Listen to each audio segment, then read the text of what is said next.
I mean, I'll go live. If you're going live, I'll go live.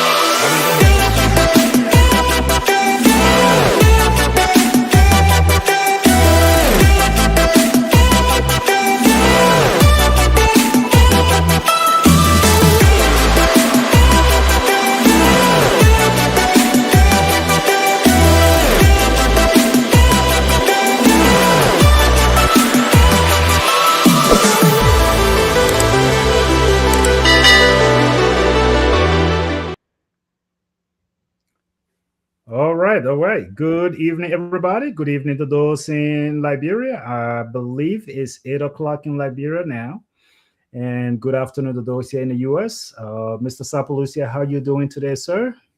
I'm wonderful. I'm wonderful. In the spirit of quote unquote Liberia independence, I decided this month to continue to represent Liberia everywhere I go.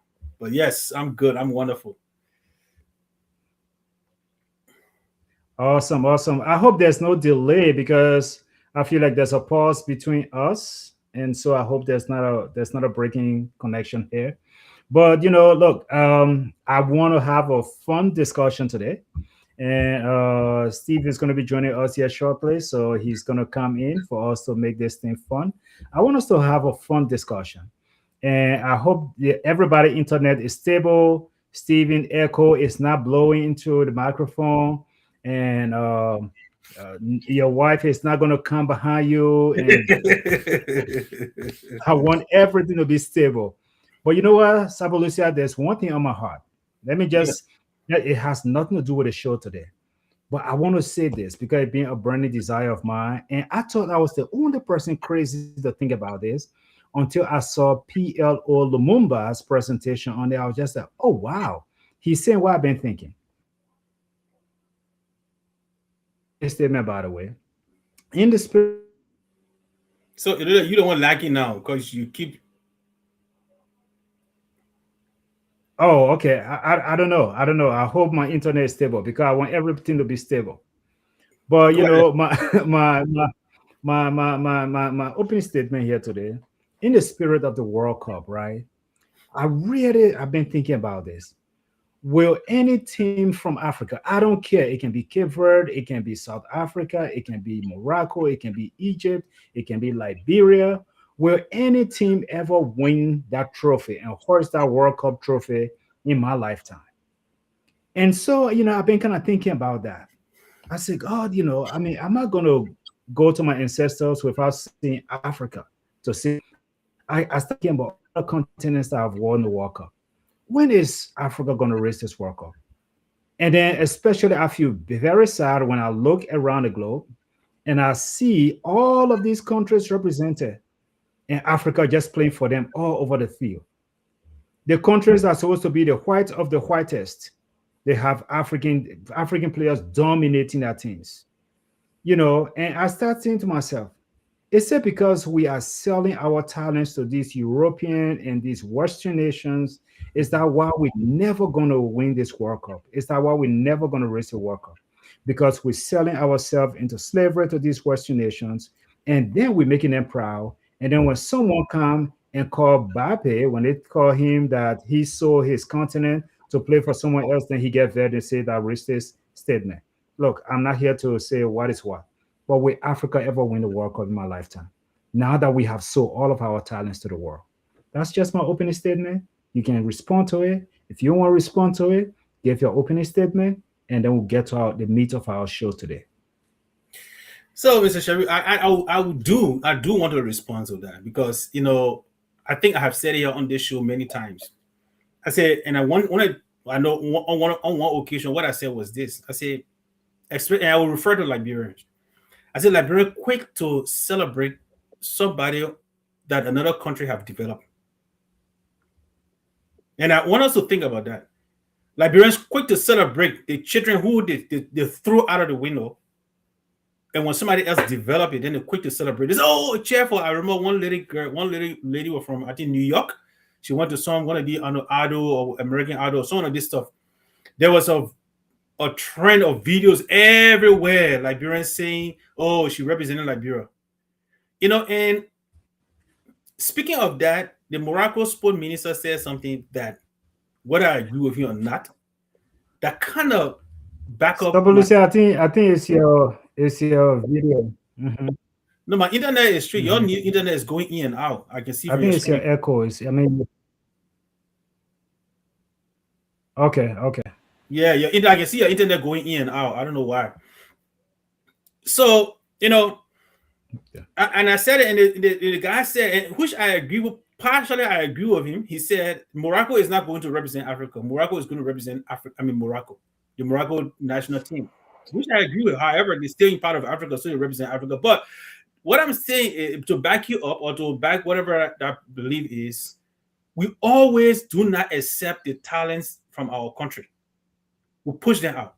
You and I today, like you and I have gone to Liberia. We're seeing deficiencies that we try to correct.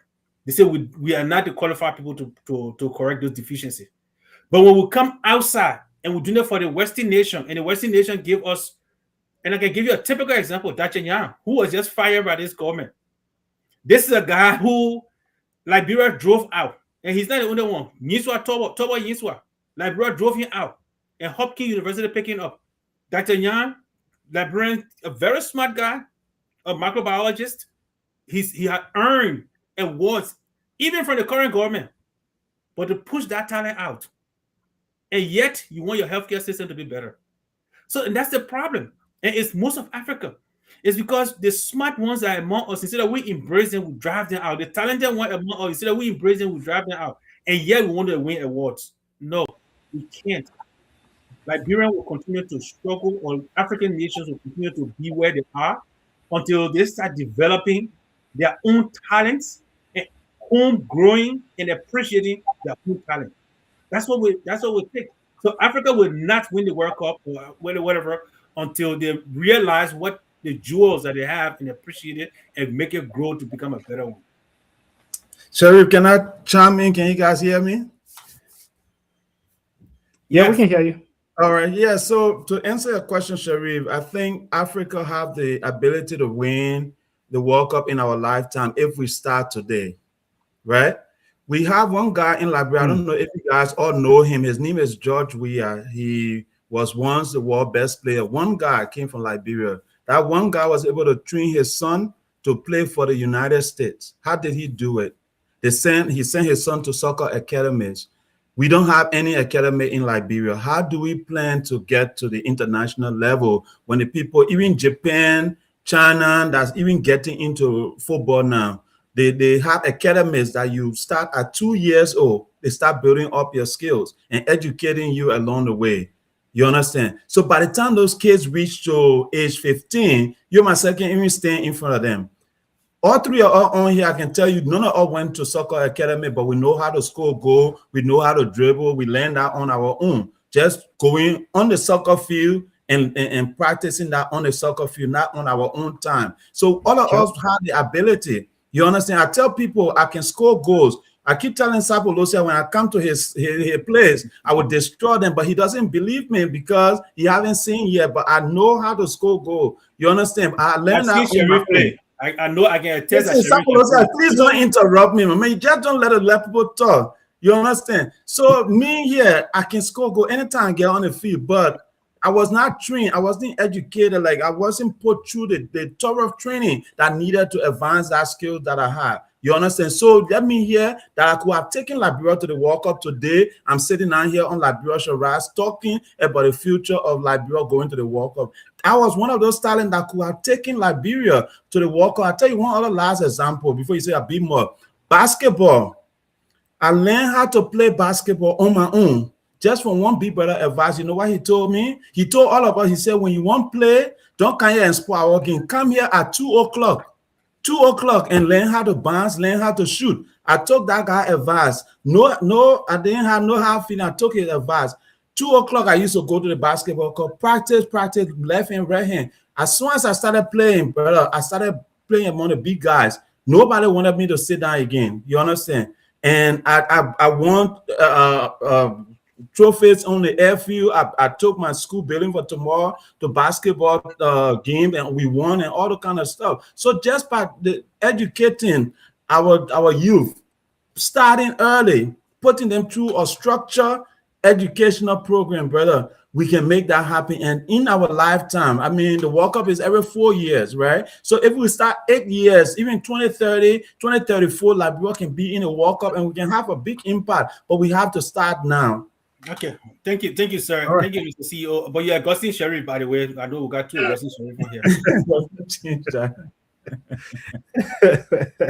So No, let me but- get my official opening statement. Okay. Yeah, give So- an opening statement so we can get into this. Yeah. Yes, because today we're supposed to be talking about the drug, the one that is affecting our country today, Mhm. and we are discussing whether the impact of whatever the Senate hearing was and what did they expose in Liberia. Did they really show what we have? And I believe, excuse me, from that Senate hearing when I watched it, what my takeaway was: one, there was no serious structure in place when it comes to security. Right? Our security structure is weak, very, very weak. Accountability in Liberia there's a huge gap. And again, organized crime, in my opinion, just from that security briefing from the hearing, it shows that any serious or organized crime will flourish in Liberia. Seriously, it will really flourish, because if you listen to some of the interaction, especially between the LDEA and some of the lawmakers, one question that I took point of was when they asked him for some of the device or equipment they needed. And he said the equipment was not in the country. And one of the senators said, but we have passed this budget and gave you the money more than 6 months ago. Where are they? And he said they're still negotiating for it. So how can a budget that's almost about to end, because we got 6 months gone, another 6 months, the budget will be depleted by right, by constitution or legality, it should be done. But the equipment that they gave you the money for, you have not even secured it yet. So that shows me that we are not ready in a country to fight anything. Let's talk about drugs. So any organized crime, real organized crime, or anything of that nature can flourish in Liberia because the country is not ready yet. Because the security apparatus just told us in that last hearing from the Senate that we are weak security-wise. We got a lot of gaps when it comes to even communication among the various agencies. And corruption is still there as from that particular communication. And also that, look, bigger hands, right? Bigger hands are there to cover some group of people from what I gather, right? Because if you look at the hearing and things that have come after, it's more than 10 days after that hearing, and we can barely see anything. It was almost 28 days after that, and we will see nothing, nobody charged with as a suspect. But overall, I think it's very bad. Okay, so thank you, Mr. Sapalucia. Stephen, if you have opening statement, go ahead and make your statement, because I really want us to get and dissect this particular Senate hearing that took place on July 1st. People can say it's been a long time, but this story is not going anywhere. We definitely got to keep bringing it up. So Sharif, like the Sapolosi was saying, it's about time our countrymen take our country serious, right? National security is not just having armed men standing on the street corners and stuff like that. It's everything from taking care of the air to know whether some plane is flying over Liberia illegally, to know whether some boat is on our seashore illegally, to know if somebody is crossing our border illegally. And then another thing is cyber security. What is happening in our cyberspace? How can we make sure all those things are taken care of? So until we sit down and really put those things in place and really set up a team that is actually working daily, that is political party, that is focused on making sure that our country borders, right, all these entities are all taken care of at the end of the day. I will say we are not ready yet. So I will stop there. I don't want to go too deep into it, but I think we are not ready yet when it comes to national security. We have more work to do. We have more work to do. So let me just stop right there for now. All right, Frank Keller, thank you for your comment. Definitely share the show for us. Anybody listening to us, share the show. We don't want to beat the dead horse, but we want to make sure that this issue about drugs, Stop Police and myself were talking behind the scenes, and he really have a strong feeling that this case is not going anywhere. I have opposite feeling. I really feel like this case will be a precedent-setting case, and we will definitely do something about this case. We will not stop talking about it. Liberians, you'll get tired hearing about this because this is exactly what the drug laws in the country want us to do. Because once something come out, they say, "Oh, they will just talk about it for a week, and then we'll go back to square one." No, no, no, no. This one, we're not going to talk about it for a week and stop. We will keep going, and it will be in the ears of the president. Whether they want to hear, they won't hear. If it costs some of us to buy a radio spot and talk about this on the radio just to pay them to talk about it, we'll keep making noise until we hear where this case goes. We are not going to stop talking about it. Sabu Lucia, I really want us to go to the Senate hearing that took place July 1. This drug bust took place on June 8th. June 8th was when the drug was discovered, and we knew where it was picked up from. We knew how it got to the airport. What we don't know today, though, is how it entered the country. At least they have not told us that part. Whether it came through Brussels, whether it came from the free port of Liberia, or whether it came from the border of between Guinea, Sierra Leone, Ivory Coast, we don't know. They have not said that part. You would think, you're a security-minded guy. You were in the security forces. And when I say that, you work in the highest level of the U.S. military. And I'm not saying you're a general or anything like that, but you work in that space. You, in that particular space, where's your first mindset? Where do you want to start? Before we even go to the Senate hearing, what do you want to know about this drug right from the onset? Forget about who brought it. What is your first mindset as a security personnel? So, first of all, right, so far from what we know, we only know that the drug was picked up from some guy's house, the guy who they arrested. Sure. But the first question Paul is, King or whatever. Yeah. Paul King, how did it get there? Who brought it there? Right? Do we have a producing agent in the country? Is somebody importing the raw material and then they're getting a finished product in Liberia? There are so many questions that are still left unanswered, right? Because we don't know how the drug got in the country. Now we do know these are things that we know. We know our borders are porous. We know that. We know our security system is weak. We know that. Also, from the people that I am seeing that being called, besides the Paul King guy, every other guy that I have seen, there is no way, just from my low level of knowing our Liberian population, our behavior, there is no way those common guys who cannot afford, they cannot receive $1,000 a month. There is no way they will be able to facilitate $1 million drug, less more than $19 million. There's no way they can facilitate that. So those are all questions. Who are these people working for? Paul King was not in the country at the time. Who were on the ground? Right? So we have to know a lot. There are so many questions. Where did the drug come from? Was it manufactured in the country? And if it is, what agents, what are those components that are being put together? Where is it being put together? How was it packaged? So many unanswered questions, Sherry, before we get to Paul King's house. Right? Now, there are, and once the government, and the reason some of these things are important is because, then people will say whatever they want to say, and the people get angry with them, especially politicizing this issue, is because, Sherry, if I got problem going on in my house, if I cannot tell the story to people, I give the people room to make up whatever they want to make up. Sure. If somebody said Emmanuel is a rogue, and if I'm not speaking up to tell them I'm not a rogue, I leave the public the room to make any conclusion. And that's what happened here. The drug bust was early June. Now, it did not spark issues until the public started hearing, oh, we got this drug bust here, that one here, and rumors started going from here to there. And the government kept silent for a long time.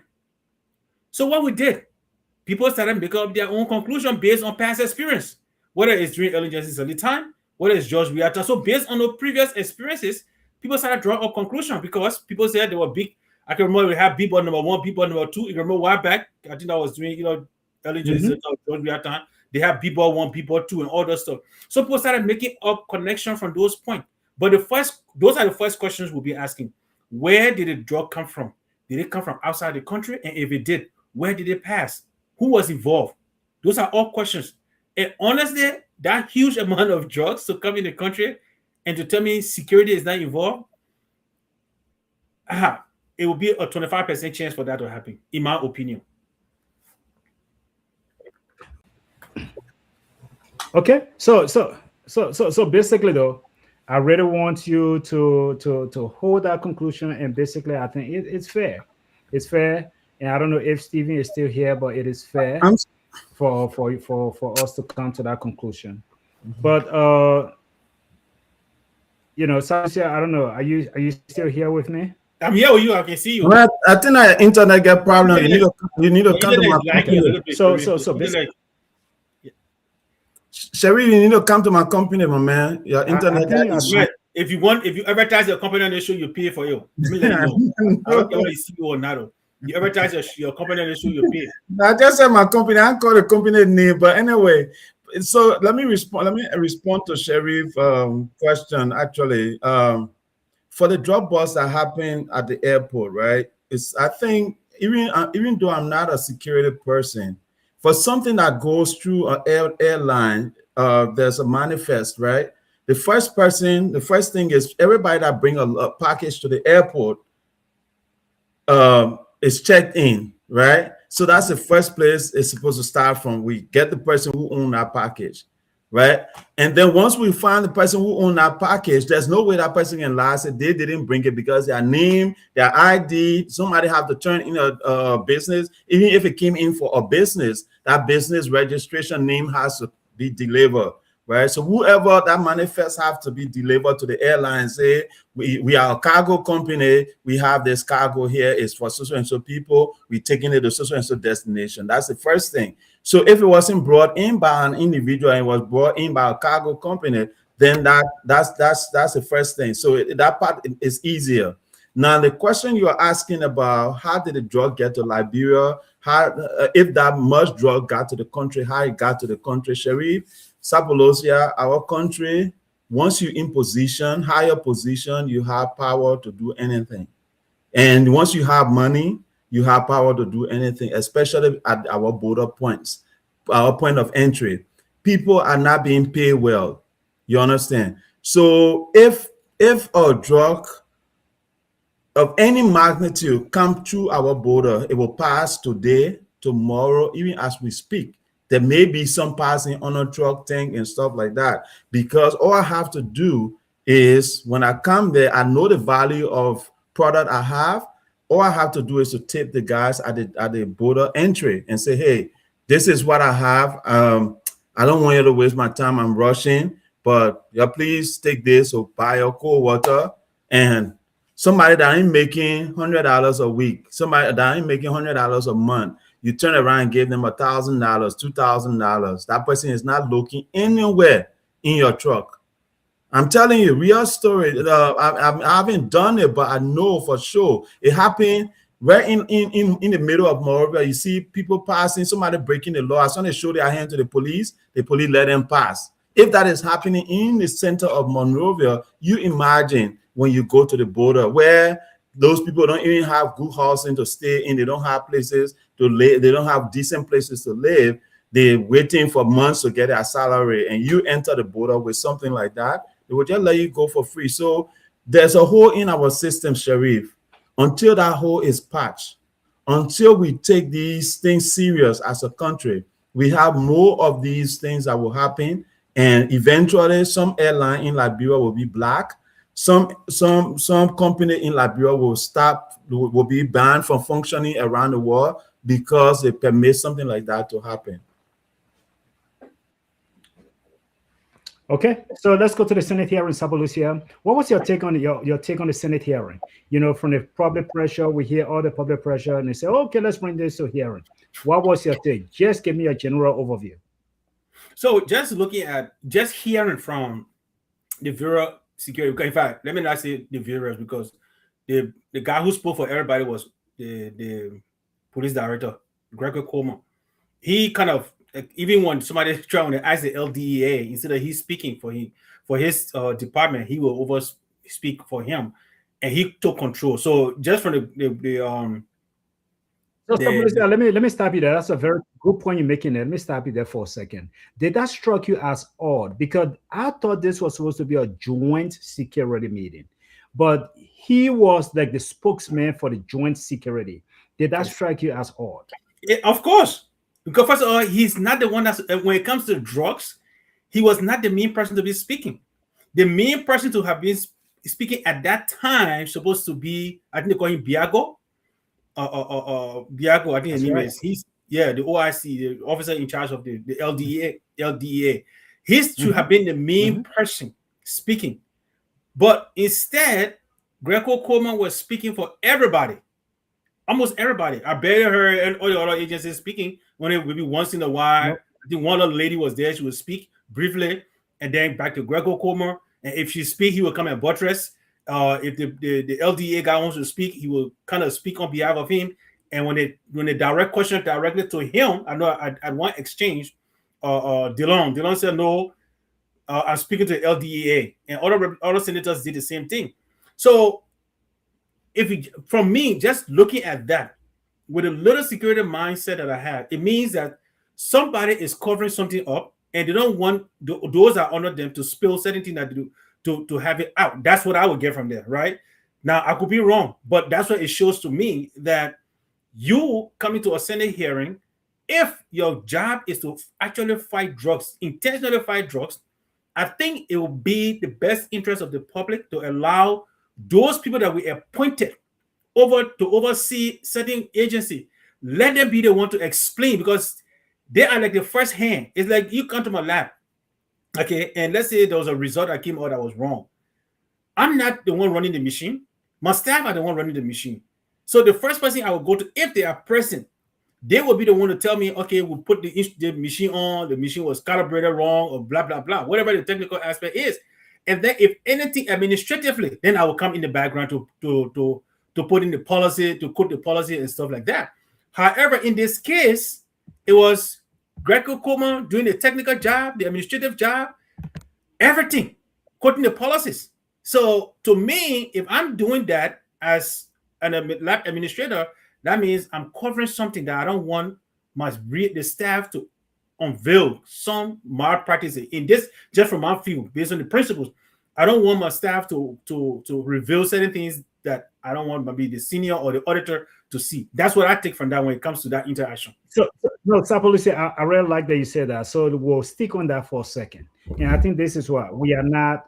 Look, I'm not a body language expert, but sometimes you can almost know when people are trying to hide or they're talking too much, they're trying to cover something.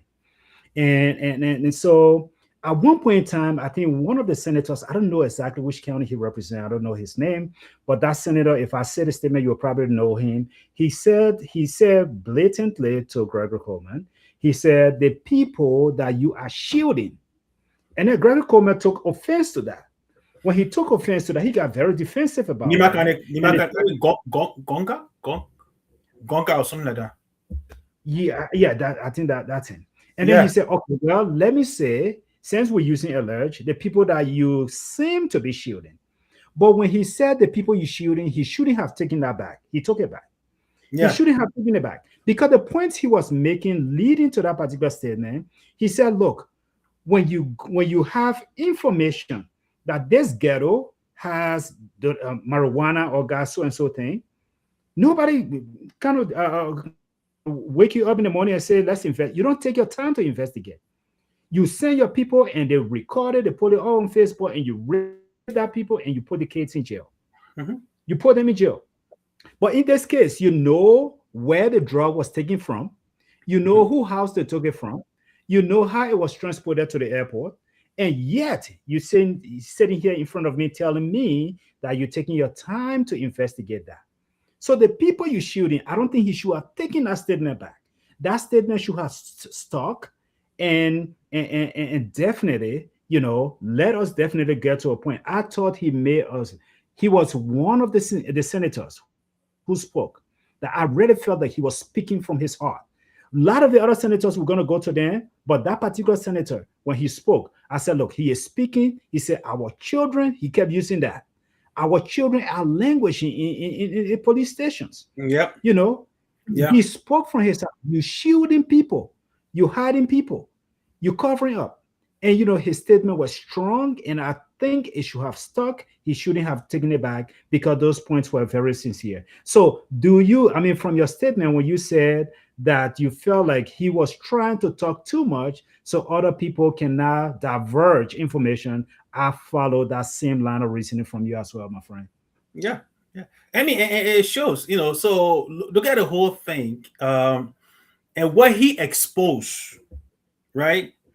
One of the things that Mhm. he exposed, I will continue to say he because he was speaking on behalf of everybody, right? And I don't want people to ignore the fact that there were other people on that day because I didn't even hear Kofi who's supposed to be the how Kofi to call Wilson, no statement, no. it. Yeah. So, and I didn't hear much from the military guy. I think he spoke one or two times. The former military guy, General whatever, Prince Johnson or whatever his name is, but the NSA director.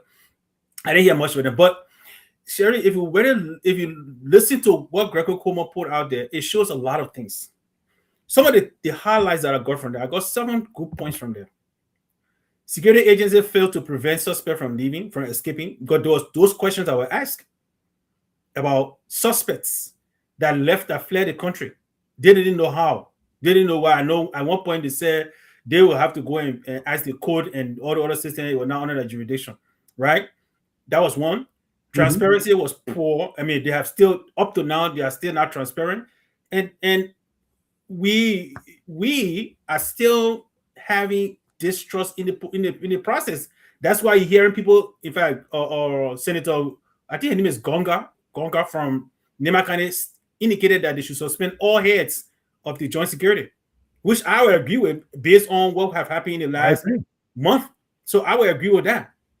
Okay, and then security intelligence systems are weak now, and that's one thing I got from them when they asked the LDA or direct or OIC that okay, you ask for money and we give you the money to secure the airport and those port of entries that those equipment are needed. 6 months, where are these equipment? Before he could give a straight answer, Mr. Kuma interrupted. So it still tells you a lot of things. So it means that money they have already consumed it, and next year they will put that money, that same thing in the budget again. That's one. Two, four, government response did not meet any standard. I don't want to talk about international standard. The government have not come up to address the public in this regard for anything. The only time you hear about this if they are countering somebody's social media post. That's the only time the government will speak about it, whether it's Greco Coma or any of the other agencies. Okay. 5, it exposed lack of accountability. 6, public pressure was the one that forced, in my opinion, that forced transparency. It was public pressure that, in fact, it's not even called, I will call it translucency, because translucency, you can see somewhere in between, but you can't see the whole thing. So public pressure created this act of translucent activity in there. And then the major one is major institutional reform, which I think is really needed, is urgently needed. Those are the 7 points that I got from over there. And I appreciate that. Again, Senator Snow, when he spoke, he asked his question. Again, I'm not a body language expert, but the way his question ended and the way his interrogation ended, I really felt weak about Senator Snow. I'm sorry, I don't know him personally. We don't know each other, and I have nothing to say. But look, we are talking about serious issue here that is affecting our people in our country. And some of us, we take this very seriously because we go through this. This is what we do in our country. This is kind of line of what we do, and we know exactly the contribution. We know the impact it can have on society. And we may not be directly involved, but the same young people. I was in Liberia. I hung my clothes out in the yard, Sapalucia, my sneakers, my clothes, and everything in the yard. By the time I went in the house and come back, I washed my clothes and hang it up. Went in the house and come back. They have taken some jeans, they have taken some of shoes, and the same young people that took those shoes, those are people that want to go sell it and go buy their fix and go. They're not wearing it. If they're wearing it, I got no problem. But it's stealing because they want to. Drug is impacting every one of us in the country, no matter how you slice it. Your direct family may not be impacted by it. They may not be inhaling it or smoking it or sniffing it. However, it is impacting it because they are stealing from you. They are robbing you. They are doing stuff. It's impacting the entire society. Yeah. Okay. And so when Senator Snow made light of that, I felt very weak. You know, at the end of his statement, when he sat back, he kicked back and started laughing. I just looked at him and said, that is the same senator that will go tomorrow. He'll be sitting at the beer table, drinking with R.G. Coleman, drinking with Sudunem, and drinking with these guys. So he just putting up a show here so the Liberian people can think that he's asking questions. However, that is not the case. So I wanted your input on some of these senators that spoke, and what was your really take about it? We have not even gone to Thomas Falade. Yeah, go ahead. So, and different, there are very, very, very, very few senators from that whole stuff that I watched. Dillon, to me, he was genuine. Gongar was genuine. I think somewhat Borchas, Jonathan Silva was somewhat genuine. But most of the other guys felt that it's the same old, like we feel it's the same old, because one of their political affiliation with the government. And that's what kind of sounds striking sometimes when you see people who are elected. And that's why I always on this show, and I will be consistent with that the major problem we have in Liberia that the Liberian citizens should be getting angry with are your lawmakers. Because those are the people you directly elected. The whole country elected the president. Okay?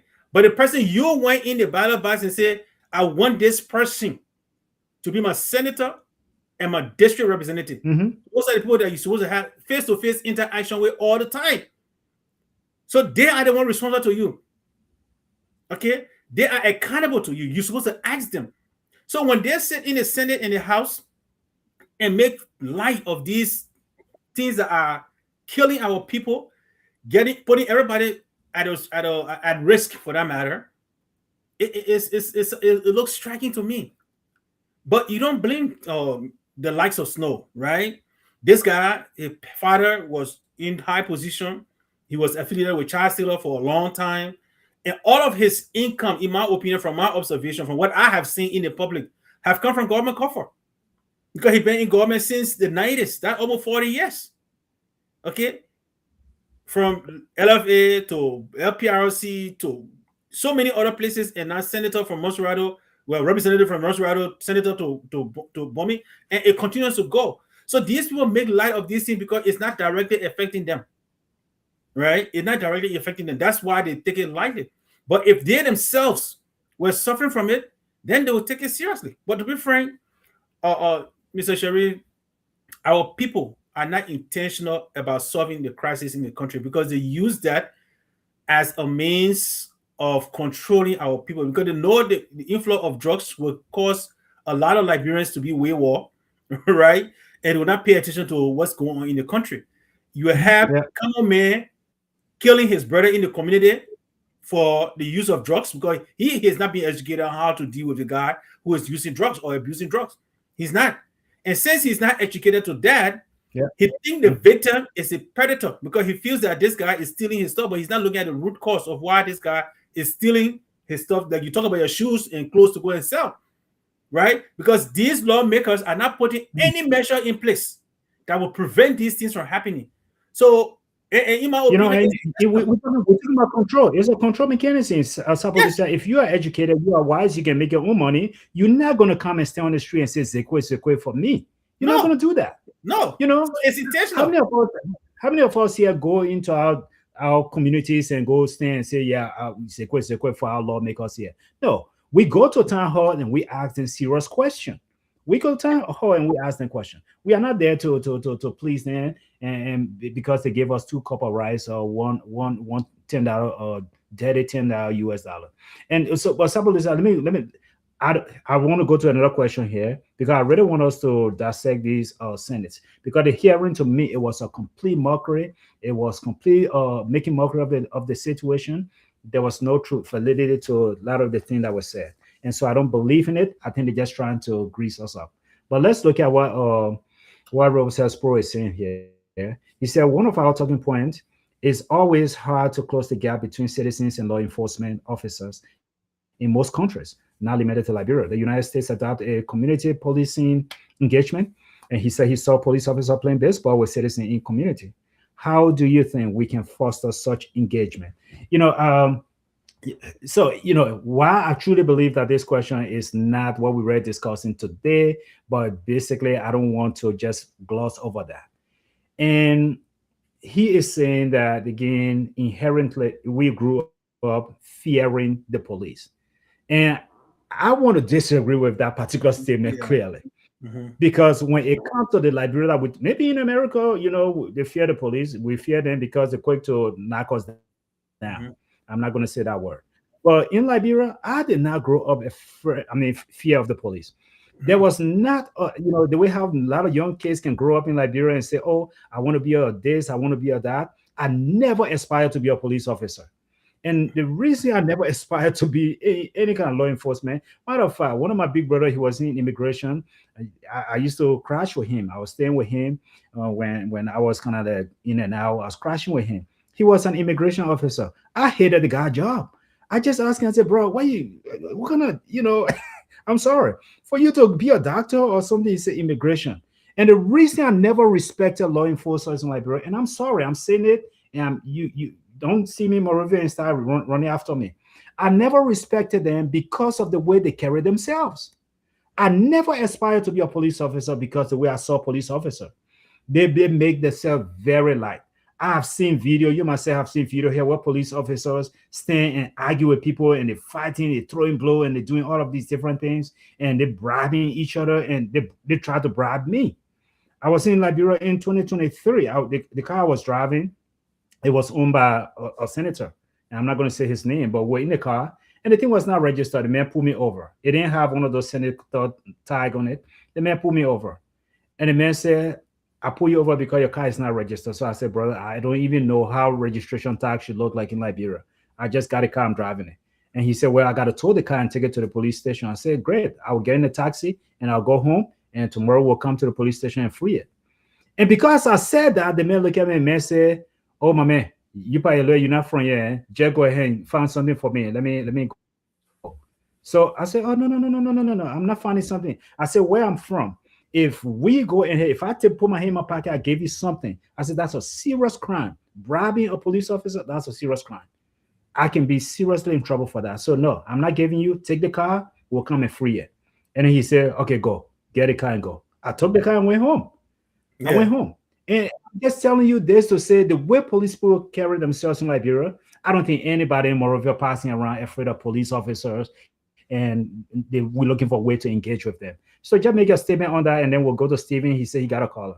Yeah. So I have not heard that from any Liberian when it comes to fear. In fact, let's go back before the war because it's the war that introduced that disrespect for police. Actually, Mr. Sheriff. But if you look, I live in a place where the police were present those days, and police went to our schools with the interacted with us. So I don't remember it in Liberia where Liberians were really afraid of the police. We respected them. That's what I would tell you before the war, not after the war. The war, because of the hardship and other stuff, it led to a lot of the disruption that's going on right now. But before the war, people respected the police. I interacted with the police. Police came to our schools. They gave us safety training and all this stuff. And in fact, if something happened to you, you would run to the police station to get somebody for help. That's what we used to do when we were growing up in Broadville. So I don't know if anybody fearing the police. The military, however, is what we highly respected. And I personally wanted to become a military personnel in Liberia those days. But when I used to see those guys wearing their skill, they have always been in Liberia. There have always been a good relationship between the police and the citizens. Always.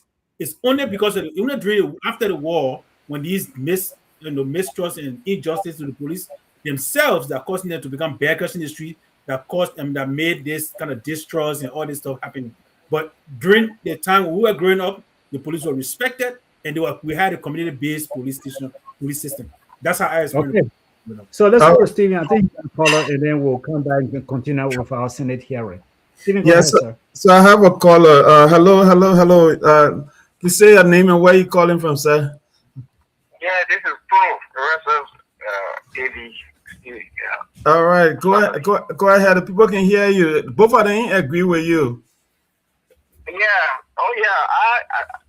I want to disagree with that too before I come to my main point because I don't know. Everybody grew up in a different community. When I say here, we there was not that engagement that we have with police. Let me use my example personally. police were not like you see them today, guys. Police were, you didn't see them in traffic. So when you saw police, they meant business. Police were, they were fearful in a way that, like, I mean, I had a policeman living in my area. I never remember even talking. That man would wake up in the morning, wear his uniform. Yes, there was no engagement. He couldn't. Nobody in the neighborhood even. I mean, they spoke to people once in a while, but there was a fear factor about the police and the military. You know, they were not like on the streets and things. So there was something about them. Yes, it was respect, but then it was fear, not necessarily in a bad way, but you didn't want to encounter the police. I know there were situations where people, even back in the days, guys, when you hear gun sound, like after the war, the gun sound, people got a cut something. You in a whole year, maybe you hear gun sound from police like 1 or 2 times in a whole probably 2 to 3 years. So the police, my experience when I was growing up, I didn't have much encounter with the police. I didn't have much communication with the police. Yeah, I saw them, but they were of fear people. Even the CIA, CID, I remember I used to hear about the CID, these plainclothes guys, but they were not people that you talk to back when I was growing up. You know, that's what I'm saying. So I think that was one of our problems. We didn't have engagement with the police. That's why the problem has become exacerbated now, because we did not grow in. The same thing in the United States. Like I wrote in my comment, it is now that you see police officers now. I think it was the Trump first administration or the end of Obama. You know, when police, all these police shooting, that's when they started advocating for police engagement community. I see police officers play basketball in my community, in my church. Those things were not like that in the United States. You guys know, go back to the 60s when baton and tear gas and things were being used on people of color. Especially the police was the one doing it. So there was not that connection between the police and the ordinary people here in the United States, guys. And I have historical facts to prove it. You know, because most of the police were white. You know, now you got black police. Back then, most, 99% of the police were white. So the black man, they didn't see the need of going to the police because he was the target. He was the one to be arrested. How dare you come to me when you are the one that I'm thinking about arresting?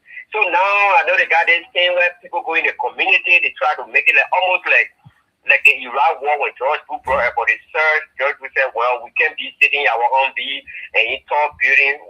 We have to mingle with the Iraqi. That's how they brought about that search. You know, they started going from hall to hall, started having interpreter and started speaking to the Iraqi. And the Iraqi had company now to tell them who was Al-Qaeda, who was Taliban, who was this.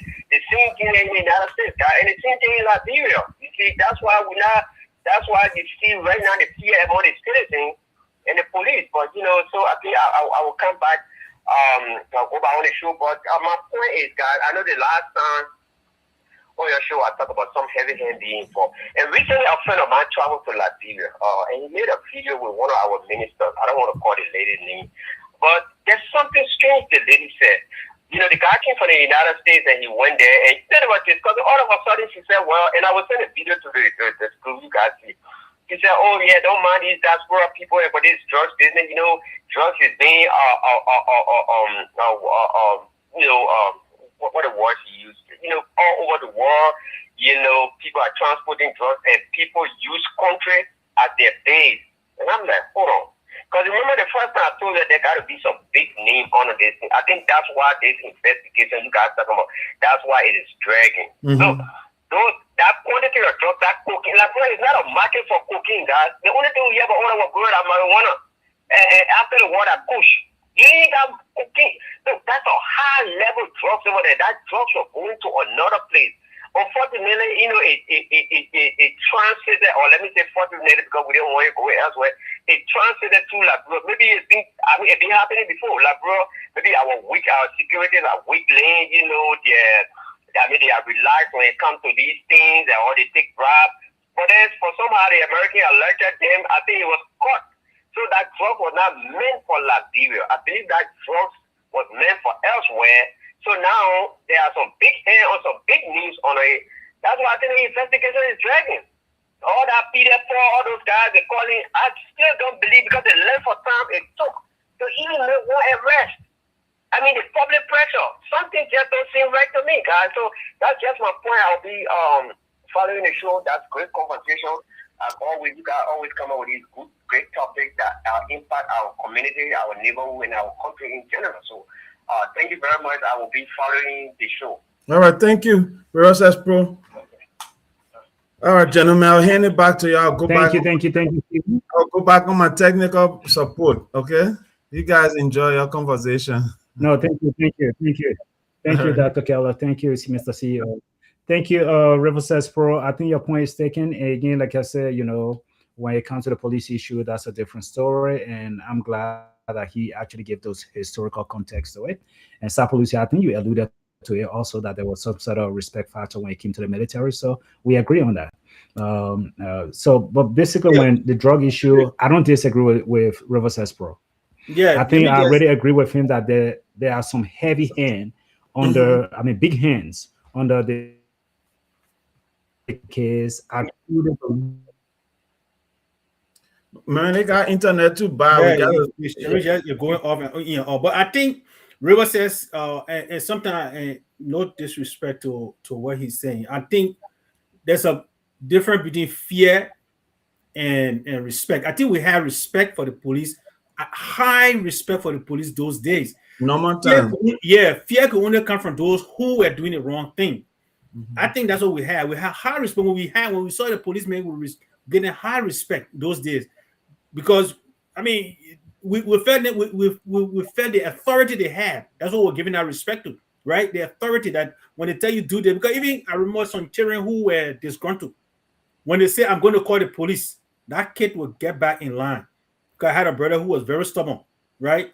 So that was a high level of respect. It's not really fear. And before I go back to the background, I just want to say something though.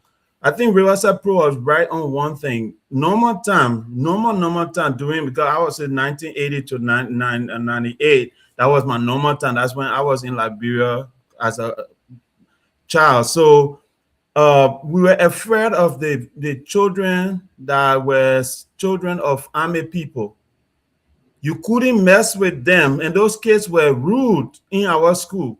The children that their fathers and parents were army people, they were very, very, very rude, and the teachers couldn't even mess with them. So everybody were afraid of the children. Even when they do something and you try to beat them, you got to be afraid that the pa or mom will come and hunt you down. So that's something I believe I want to agree with Riverside Pro on, because I remember there were kids that they were untouchable in the school. We couldn't touch them because our parents were in the military. And I'll go back. So drug. Somebody say, you hear me? Yeah, I'm hearing you. Okay. So I want to go to another point in that hearing that really made me uncomfortable. And, again, this is why people always say, man, this guy can't pay attention, all kind of thing, observe too much. But that's why exactly what we should do.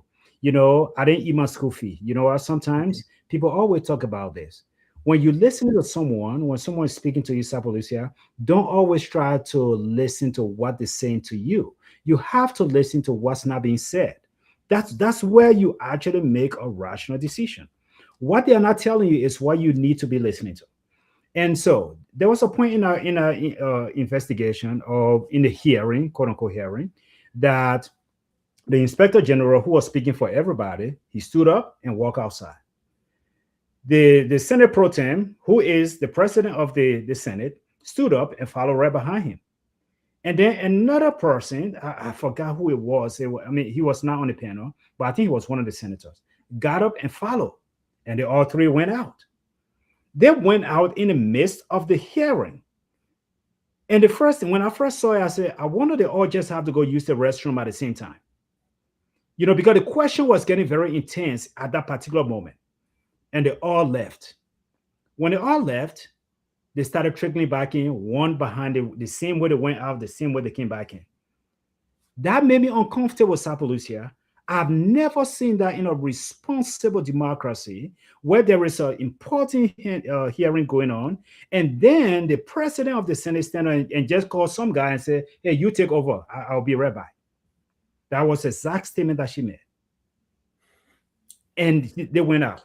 What was that all about? I don't want to read too much into this, but that it raises suspicion. And then when I open my mouth to say this guy is suspicious, or that is not ethical, that is not something you do in a serious democracy. If something comes up, you have a bill, you have something that you do, and break. They can take a break. If you really got to go because you got to go toilet on yourself, you do something, the Senate can take a break from that hearing. You are the president. You can ask for 5 minutes break. You can have a 4 minutes break. They can take a break. But that made me uncomfortable. And I just want your opinion on that particular point in the hearing. No, we do need to read into it. I mean, I hear you say you don't do. We do need to read into it. Remember, think about it, and I will speak on it based on past experience in our culture. If they are discussing issues under the Palawa hut, and it becomes very tense, whenever they take somebody outside and go and talk, it could be of different reasons. Some could be to find compromise. Okay. For example, if somebody is being stubborn and don't want to agree, and people say, so the OPO will call that person outside and say, look, my man, we know this, they will read in their right or whatever authority they have and tell them, but because of XYZ, let's do it this way. So we do need to read into it. The fact that they didn't give an yes, like you said, you are right. The Senate Pro Tem had the right to say, hey, sometimes you doesn't even have to give reason. We need to take an unscheduled break, 5-10 minutes. Let everybody calm down and we'll come back or regather ourselves, whatever you want, language you want to use. She had that right. But the fact that you have one or two people leave, including her, to go and do a sidebar discussion, in my opinion, because again, I would say if you don't clear the air, people have the right to assume anything, right? In the midst of discussing something, you leave the room with the prime at that time, the overseer of that particular panel, and you and that person go outside and discuss something in the sidebar, and you guys come back in. It doesn't matter whether you got triggered in one by one, because it does happen. In like I use the Palawa method, it does happen. Sometimes the chief will come back in, or the other people who went with you will come back in, and then they come back, and then the whole atmosphere will change. Right? Those things are unethical and it's unprofessional, right? And because of the suspicions that everybody have, especially when you're along with the government, you tend to talk about issues. If the government does not really want to talk about it, you talk about it in that manner.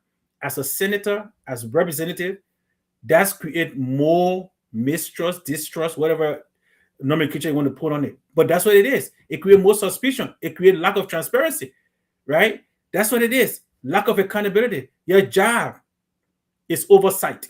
And I keep saying this all the time. The lawmakers are one of our major problems in the country. They are one of the major problems. These are the people that the people elected and say, go in there and speak for us. And when they go, they only speak for their pockets. And that's what's happening with the drug case. And again, I really want the country to prove me wrong. That this drug issue will be investigated. And if somebody, and I'm saying if, please let us, because people quick to twist people word. If some of the names that we see on social media and other publications, if they are connected to that drug, and if they are brought to book and go through the judicial process and they are found guilty or not guilty, then I would say, thank you for proving me wrong. And I will accept that. I will apologize to the government. Until then, I will treat it as the one that happened during Ellen Justice at the time. I will treat it like the one that happened just real time. Until then. But, Mr. Sharif, sorry to disappoint you, but I believe that as long as there are hands connected, we will not see the spectacles that they put out when they go and arresting the guys from the ghettos and let me put it square this way. You would not see the spectacles that the police put out when they go to arrest the victims of these drugs. They beat them, they torture them. We have seen it. Beat them and torture them, the victims, and they lock them up without judicial procedures. Some of them being in jail for years. We have even entered a court. You got that. I had relatives who were arrested and put in jail for no reason, and they released them without judicial process. Yeah. You know, and as we come to the end of the broadcast today, though, Liberians, we want you to be the one to make your own decision on some of these talking points that we have. Make your own decision, but never get tired of actually holding your representative and your senators Don't get tired of holding it accountable. You hire them. They are entitled. They are responsible. They are accountable to you. And so, Sabulisha, our last question here I want to ask, is this. I think the primary reason the Senate decided to hear this hearing was something you said, which was the public pressure, the public scrutiny, people asking questions. What happening? Oh, they coming sweeping on the road. They got tired hearing that. And that is why they actually went ahead and put this hearing out.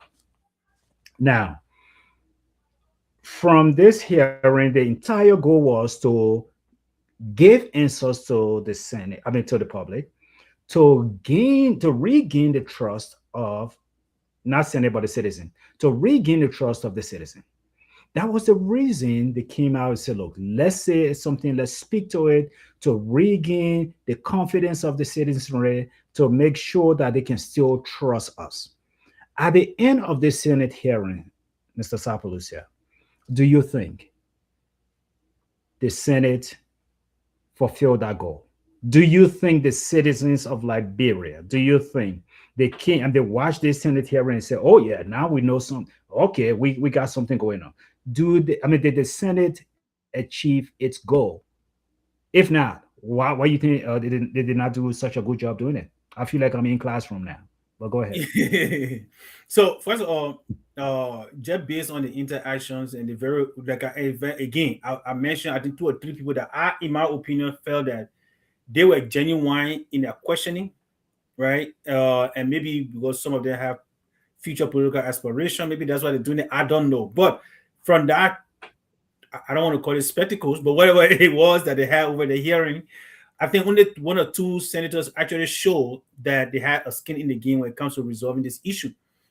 Now, did they fulfill whatever they wanted? Yeah, maybe, yes, because they wanted to quiet the public, especially those that are aligned with the government. The Senate or lawmakers are in there that are aligned with the government. I believe they wanted to quiet the public from the gas that was already coming up, right? Because everybody was pointing fingers. Hey, our brothers are in jail because of this. Our this are in jail because of that. But here you are, you got a big fish, and you're not doing anything about it. So that tension have reduced. Now, if you look on social media, you got people saying, "Oh, somebody said the VP was involved, but he's not really involved." Oh, somebody said the president family is involved, but he's not involved. So now again, it goes back to my initial statement.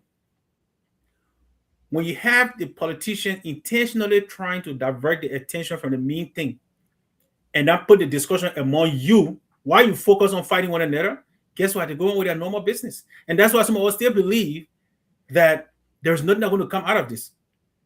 Because the senators have already accomplished their aim. They were not intended, it was not intended for them to find the root cause of the problem. First of all, up to now, there is no, I have not heard, maybe somebody have heard, if everybody have heard, please let us know, of any follow-up from the Senate to say, hey, because one of the questions that was raised, where did the drug come from? Up to now, the only promise that Greco Kuma made was on the weekend of that hearing, he was going to release suspects, which he has done. He fulfilled a promise.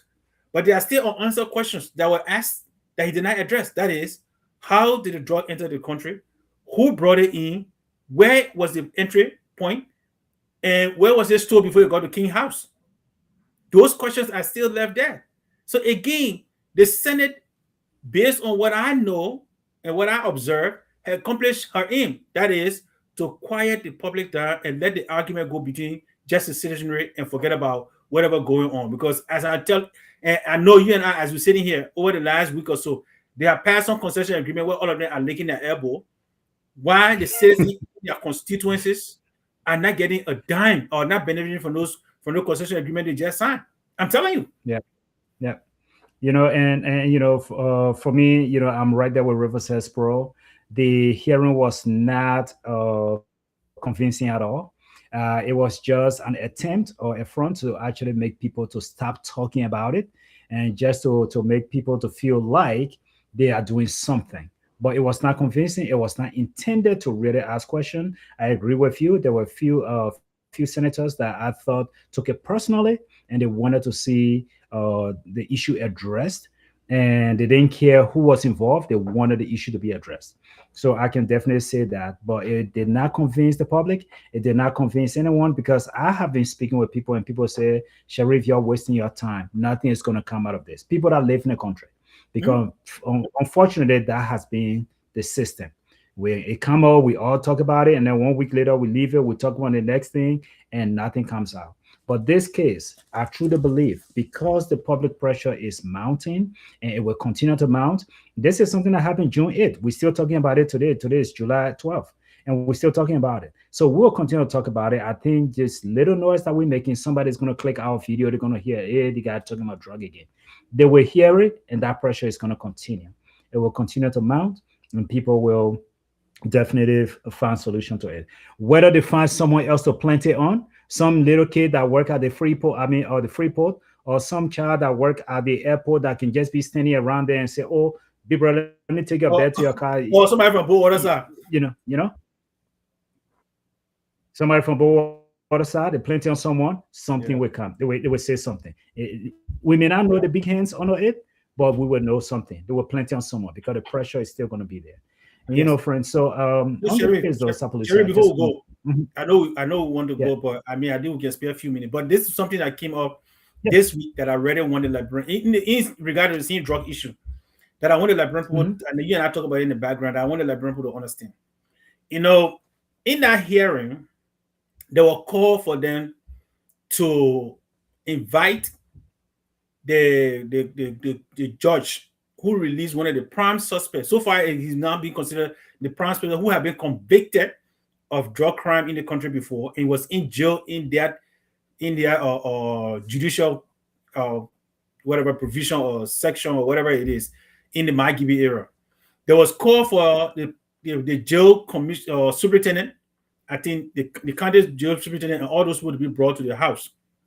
Now, for some reason, the speaker, Kuhn, who is aligned, and we all know he was handpicked by the current leadership to become Speaker of the House, decided to use Article 73 as an excuse for that judge not to be brought in to discuss this, to know why this guy this guy in this group actually was not brought to the lawmakers for questioning. He used Article 73. But in that article, it states few provision that the only reason that a judge can be brought to the house for questioning could be for tracing and all the other stuff. But one thing it mentioned that I think that fits this particular judge coming, and I don't know why the lawmakers themselves who brought all this, who signed this document that to come in did not bring that out. One of the provision under that particular stuff is in article. Let me read the entire thing. It says no judicial official shall be summoned, arrested, detained, prosecuted, or tried civilly or criminally by any instance of any person or authority on account of judicial opinion rendered and expressed, judicial statement made, or judicial acts done in the course of trial in open court or in chamber, except for tracing, other felonies, misdemeanor, and breach of the peace. Breach of the peace is what I want to focus on, because anybody bringing drug in the country, anybody who, in fact, if you even misdemeanor could be part of that, but breach of the peace, any man who have brought drugs in the country have breached the peace of the country already, because people are going to be victim of that drug. Those are the reasons for which a person can come to the court. That they can invite a judge to the lawmaker's office or the Senate or representative to answer a question. That is that provision that I think those lawmaker, Mama Bridge, Menza, who is from Bon County, my own county, who have asked the speaker to highlight, right? Because when you bring drugs in the country, what does it bring? Instability. The reason we're fighting drug crime in this country is because it's bringing instability. That breach of the peace. Now you release a felon, a convicted felon. For what basis? The Liberians needed to know that. Okay? The Liberians needed to know that. We cannot have somebody who brought drugs in the country and be released by a judge and nobody can and nobody can come and give an answer, right?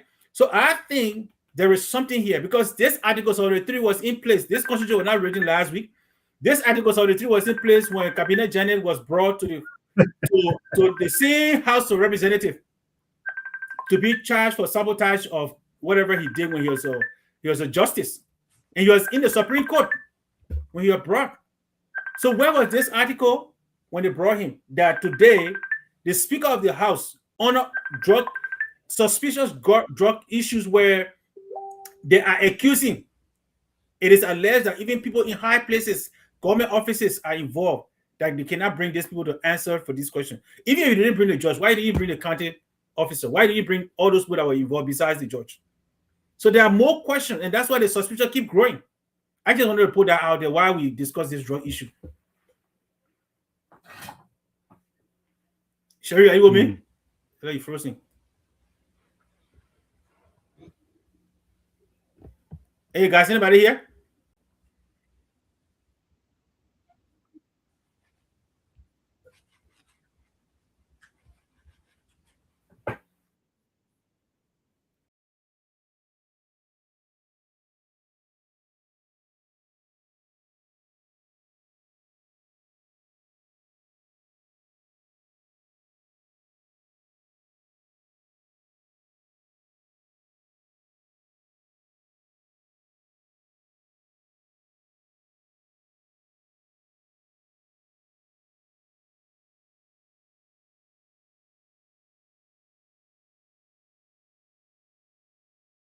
Oh, what happened here?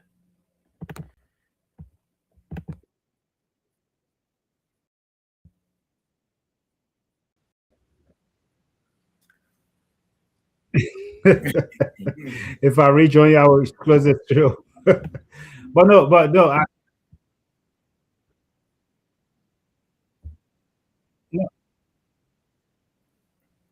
yeah, I don't know what happened. I think I got to switch to your company. I don't know.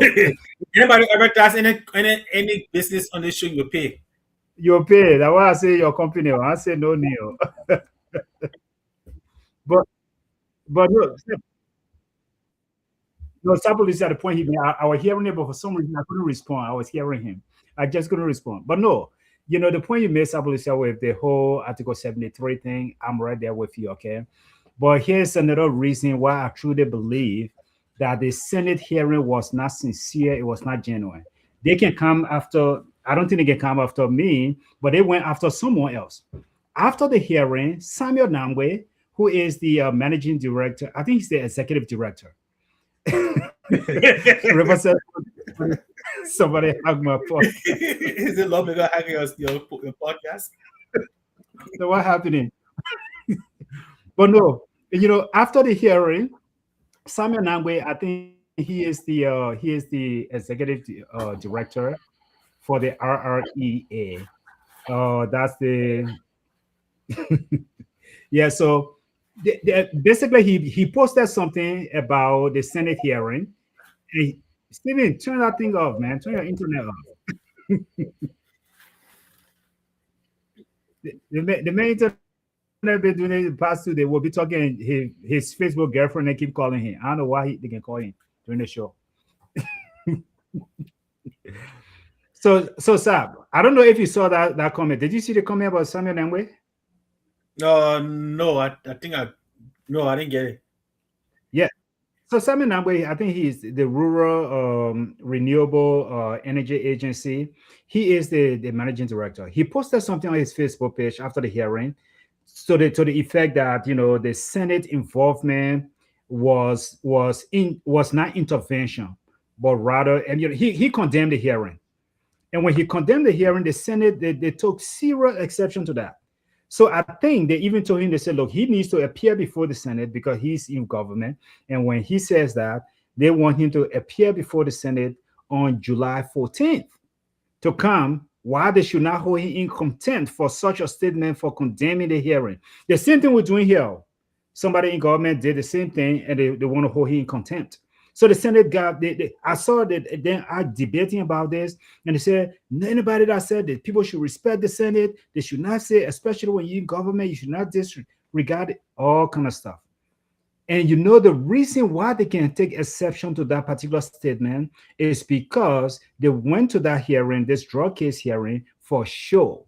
It was not intended to find solution to it. It was intended to quiet the people. And when someone condemn it, they get upset. And that is why they want him to appear before the Senate with his lawyer. That's what they said. Bring your lawyer with you on the 14th of July, you know. And so you and myself, we should not be surprised if there's someone else to come before the hearing too. They will pay my way.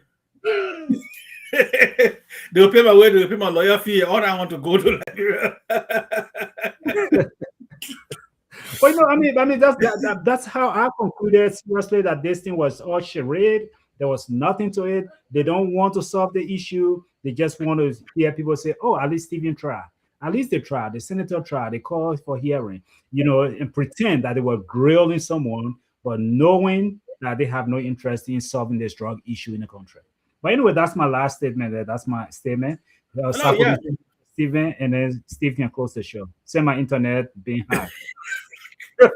Yeah, so yeah, Sharif, thank you for that point. But no, to be frank with you, you see, overall, if you look at how our country operates, it's like we're not really focusing on the right thing. If you look in the news every week, somebody is angry why somebody said you shouldn't call them honorable. I mean, look at things that people can pay attention to. We're talking about serious drug cases that are killing people in the country, but you're mad at somebody because they said they shouldn't call you honorable. So you see what our lawmakers pay attention to? That's what tells us that the country is not serious. And it's true. The Senate was not serious about solving this problem. And let me just use this medium to indicate the Constitution does not provide, and again, I will state it, the Constitution does not provide that you should call any lawmaker, any minister honorable. That's a blatant lie. It's not in the Constitution. And don't even go to a session and try to make it a law. Okay? Lemon was actually right. The only thing the Constitution offers is for you to be called representative or legislature, senator, or a lawmaker.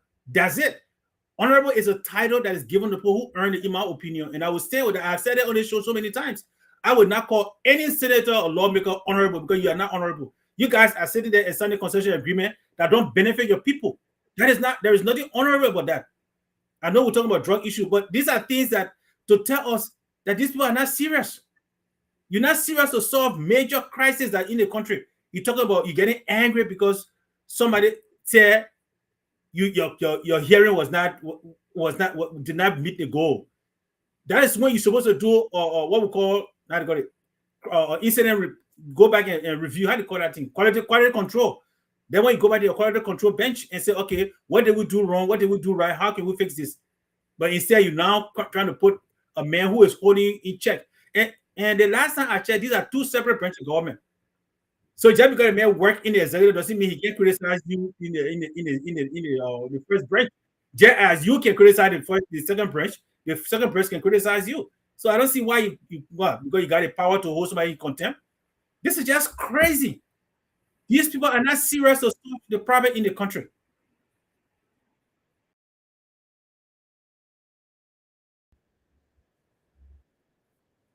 No, I'm done. I'm done.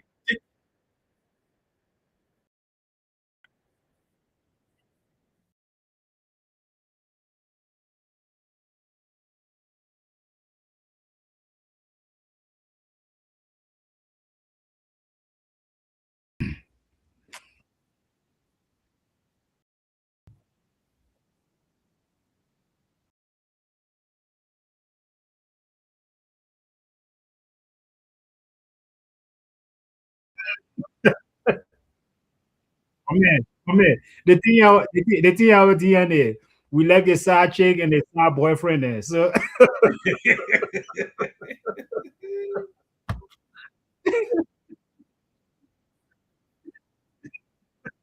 Yeah.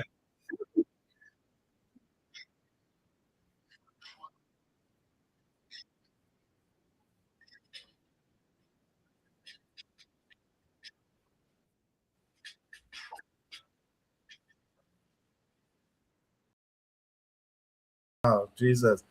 The next time I show up at some kind of event and somebody tell me, my man, I like your show, and I see you share one time, I'm gonna put you on blast on the show the next time. I think that's what I'll be doing again when I come now. In the future, this is what I'll be doing. Again, I want to give a shout out to my sister Frances, and then River Says Pro and everybody else, Sapolosia, Sharif. You guys, thank you for the discussion. I know I was your engineer in the background, and you want me to end your show for you. Sapolosia, with the power investor in me, I said go ahead and end the show. You got so much to say, so let me give you the floor.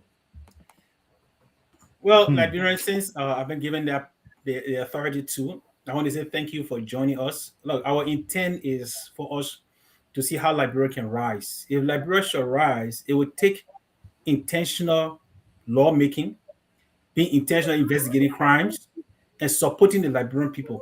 If Liberia government, I remember President Bouaga when he took office early 2024, he did a drug test, indicating that his government will laser focus on fighting drugs. However, though, what have happened in the last 30 days does not reflect genuine effort in fighting drugs that he proclaimed at the time to fight. Besides, when he did that, some of us said they were not putting the measures in place. I said, I'm one of those people who said this was just a show. And unfortunately, they have proven me right when I said it, when they did all the show of drug testing and all that stuff. Because I knew, or I know, that they did not have the mechanism put in place. They didn't have a good laboratory that would do a testing of every government employee that came into office. In most of our jobs, in fact, almost all of our jobs in the United States, before anybody go to be employed, to do drug testing, just to see that you're going to be laser focused when you come to work. The president came when he brought that momentum. Some people thought he was going to really follow through. However, now, this particular incident have shown that was just another show, just like all other government have done.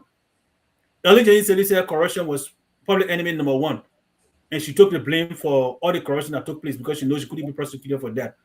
George Weah said the same thing. He talked about Biden drugs, and we saw what happened with the $100 million drugs. This government is saying the same thing, but nothing have happened. Our lawmakers are responsible for oversight, but you are failing your people because of political affiliation. Look, let me put this out there, lawmakers and everybody that are being elected. When you are campaigning, use your political parties. That is all right. That is great. But when you win the election, that campaign time is over. It's time to serve the people who voted for you, to make laws, sign consensus agreement, and things that will benefit them, not your political party. That is the mistake Liberians are doing over and over and over all the time. That is why development cannot come. As we speak today, the Senate cannot still hold hearing on our border. The land that Guinea occupied is still there, being occupied by Guinean soldiers. So what is the senators do? What do the lawmakers do? You are not doing your job. You are no longer holding your government according to your constitutional duty to have oversight over the executive. You are not performing that. So who do we ask to hold you in contempt? The citizens of Liberia. This is the time for you to start taking the power that the Constitution gives you in Article 1, that states that all power is inherent in the citizen. It's time to start seeing ways to write a referendum on your lawmakers so that they can do their job. Other than that, you'll continue crying. You'll continue to live in abject poverty. Your children will continue to die from drugs. They will continue to be abused by the system. It is time to wake up. We are in the 21st century. We don't have any good education system because of the lack of transparency, lack of accountability. Corruption is on the high. No good healthcare system. Every countries around you are trying to run to do something. Liberia is still sitting. This is the time that we wake up. With that, I want to say thank you for joining us today. And we pray as we celebrate 179 years of dependency. Have a wonderful day, and God bless you.